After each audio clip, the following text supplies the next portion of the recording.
What's up, everybody? Welcome to Podcast Now. I'm Alex, and in this video, I'm going to talk about the new Miles Morales information. So, a couple days ago, and I made the video honestly knowing when that a lot of this stuff had came out. We talked about could it be a Game of the Year thing, and we got a lot of information from Game Informer. We've gotten, I think, at this point, a couple different cutscenes that show some different things, that Miles Morales is doing, some different things even with Rhino. So I'm going to be reacting to it. I'm going to be talking about the new stuff we've learned, and kind of just going from there. So really quickly before I jump in, if you guys do like these videos, and I'm definitely obviously starting the Miles Morales coverage that we've done a couple times now, but we're going to be continuing it all the way through this game coming out and then even after that as well. Make sure you guys like this video. Make sure you guys are subscribed, have the bell icon turned on, and also I have a second channel, Podcast Now Plus. If you guys would subscribe there as well, that would mean a whole lot to me. We're trying to get to 2,000 subscribers over there as quickly as possible. Okay, so now look, a lot of it's words, right? Because it's a Game Informer article, so we do have to, it's a lot of reading. I'm not going to necessarily read out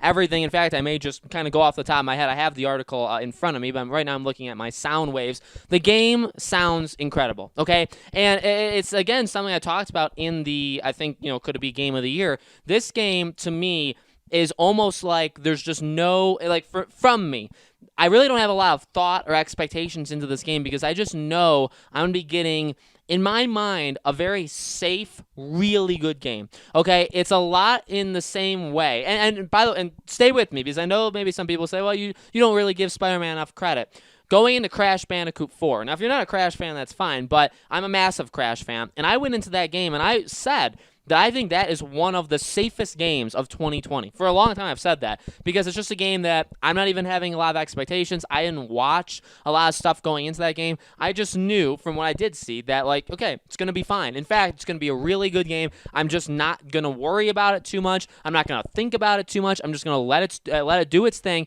But I really can't imagine it's the worst thing in the world. But I also am not really expecting it to be the greatest thing in the world. I'm just expecting, like, a good product. And again, I think Crash was a very safe thing. And you know what ended up happening? It was amazing, and I love it. And I think it's one of the best games of the year. I think it's one of the best Crash Bandicoot games ever created. So I'm, for the fans of Miles Morales, I'm saying kind of the same thing here. To be honest with you, again, I'm not really putting too much thought in Miles Morales. I mean, a lot of this stuff, as I actually said in the Game of the Year video, this is going to show off what the PS5 can do, okay? I don't think it's going to show it off as well as it could have, especially because it's on PS4 as well. I think like a Demon's Souls may show it off better. We'll have to see when it comes time for Horizon Forbidden West, when it comes time for God of War 2 or Ragnarok, whatever you want to call it, how, those do, how much that really pushes the PS5 forward. But make no mistake about it, Miles is going to push it forward, okay? Not having any loading times. I mean, come on. That's something that, and we've talked about it before, when it comes to next gen, they have a chance here to really eliminate a lot of the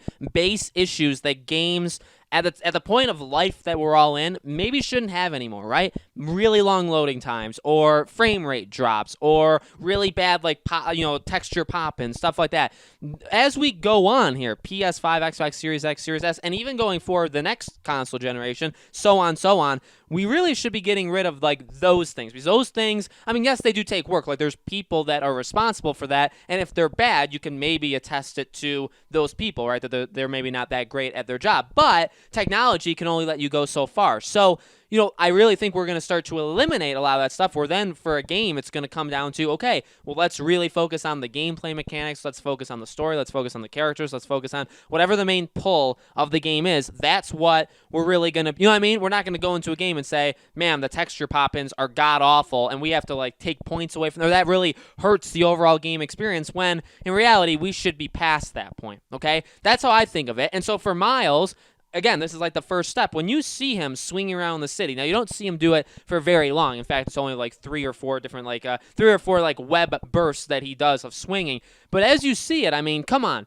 And again, the change from when you're swinging to going into the cutscene, it's incredible. I mean, and you look at the visuals of the pictures the Game Informer provided. I mean, it looks insanely good. And that's what we talked about with the bridge gameplay, where it's like, well, yeah, it looks like a tech demo. It looks like something that they put together for like a really big set piece kind of moment, but that's fine because, I mean, it's still going to be, it's going to be amazing as long as there's more to it than that, or as long as there's not a lot of scenes that feel very, very like tame, compared to it, where it's like, this isn't really fun. We're not really doing anything. Now, again, we have the bridge. We know from the Game Informer that this is the first boss of the game versus Rhino, and that cutscene, by the way, must have been very, very early. I wouldn't go so far as to say it's the very beginning, but I would say, obviously within the first like hour or so of the game, we would get into this. Again, remembering this game is not a very long game. It's going to be probably like 7, 8, 9 hours. Yeah, you got to keep your expectations reasonable, right? Don't expect this game to take up your entire life for like 30 days, because I just think flat out it's not going to do that. Okay, now the Rhino fight. Now, look, I don't know what other people are really saying about it. Evan Falarca is really big into Spider-Man, and I've seen that he does a ton of videos. I don't watch all of them, and then partially for like a thing like this, I don't really want to watch some of them because I don't want the different opinions floating around in my head. I'll say this could be a hot take. I don't think it's like the greatest thing of all time, but when you do look at like where it's come from and where it is now, I mean, obviously, like, it's something special, right? You even look at, again, the visual, the graphics of when Rhino kind of was terrorizing Miles in Spider-Man 2018. You look at that, and then you look at this, and it's like, holy God. Like, obviously, 2 years, but it is upped significantly, okay? So it looks much better. So, again, from a visual point of view, I mean, you can't really do any better, right? That's just phenomenal. From the gameplay perspective, well, okay, again, firstly, we don't really see all that much. That's important to keep in perspective. I'm going to go with a hot take here, in that I really didn't think any of the boss fights in Spider-Man were all that good, okay? I think they were, like, solid, but I wouldn't call them amazing. I wouldn't say those were, like, the best boss fights of all time. Now, what I will go on to say is that I don't really think, like, superhero games, boss fights, have ever really been done well. It's definitely an issue you have with especially, again, like superhero kind of bosses, where can it really ever translate into the minute-to-minute gameplay that you're doing? Again, Spider-Man, one of the main things that I love about the game is it always feels fun. And fighting like a huge group of guys, and they're all different, basically like classes, right? So you have to handle them differently. I mean, it's fun. It is very fast. You have to think on your feet, literally. And that is very smart. I mean, there's really no other way of saying it. It's a very smart mechanic where you're changing all of the different kind of, the ways you're fighting, basically, right? You have to dodge. Sometimes you have to counter. All these different stuff. You're doing it nonstop. And because that's kind of what Spider-Man would do. So, but does that ever work, really well with like a boss fight? Because boss fights have their own things. The boss is going to have their own things. It's going to change the style and how you're actually fighting. I don't think it did it all that well, okay? Now, even for this, to be quite honest with you, I don't think it looks all that spectacular. Now, visually, yes, it looks very, very good. But again, dodging, waiting for him to do something, and then countering or whatever, and then jumping on his back and ramming him into like an electrical unit. I mean, they're fine. I'm not saying like this is going to be a boring boss fight, like I'm just not going to have fun. But like, again, I don't know if it's going to be like the most because I saw people say like, what's your opinion on the Rhino boss fight? I mean, it looks solid. I'm not going to say like it looks awful. And by the way, too, you have to remember with like the DualSense, if you're playing on PS5, you're going to feel, so when Miles has all these like venom attacks, right, which we saw a couple times in that, you'll feel that in your controller, which by the way is incredible. And that, I will say this, that will give it a little extra like oomph behind it that you never had, not just with Spider-Man 2018, but with any game. When you're fighting any boss in any game, you don't really have, and now again, it's not just a boss, you can use it just in, again, like second-to-second combat. So there are, I think, gonna be things, and that's kind of the thing, I think, with this game overall. That's kind of the only thing I'm worried about with this game, is that the base of Spider-Man is very, very good. Do I think they did everything perfectly? No. And for Miles Morales, he is going to be different. He's going to feel different. It's going to be I'm not saying like the story is going to be exactly the same. There's going to be all this stuff different,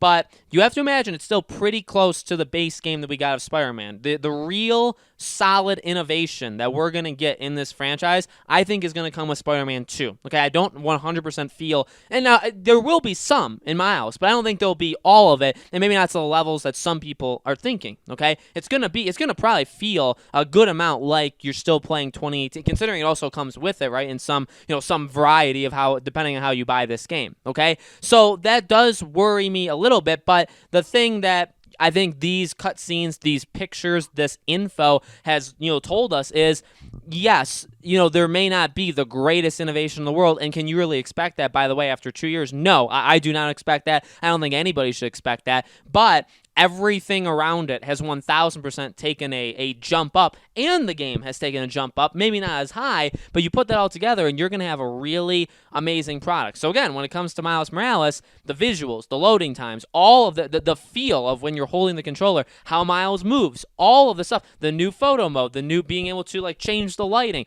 all this stuff is incredible. How the game looks. Fighting Rhino looks better than fighting Rhino, let's say, in the first game, or more like hiding from Rhino in your Miles, right? I mean, it's going to look better, but I think it'll still generally have the same kind of feel. And again, I'm not expecting massive innovation, but having said that, we do not see that, I think, especially with that boss fight. But again, I think that goes into a larger talk of it doesn't really, the way Miles and the way Spider-Man fight, I don't think it's 1,000% you can transfer it, right? It's not transferable always to a boss. Like when you're fighting Vulture and Electro as Peter, I really did not like that whatsoever because the game got confused when I was swinging. There was a lot of problems there. I would say that's kind of my biggest black mark on Spider-Man in general, but I don't think any of the boss fights, again, were all that super amazing. We'll see how this one is. We'll see how the Tinkerer is as well, and we'll just go from there, right? So let me know in the comments below, guys. What do you think? Are you pumped about the new stuff we saw, whether it be, again, the visuals in the cutscenes or the pictures themselves or what we learned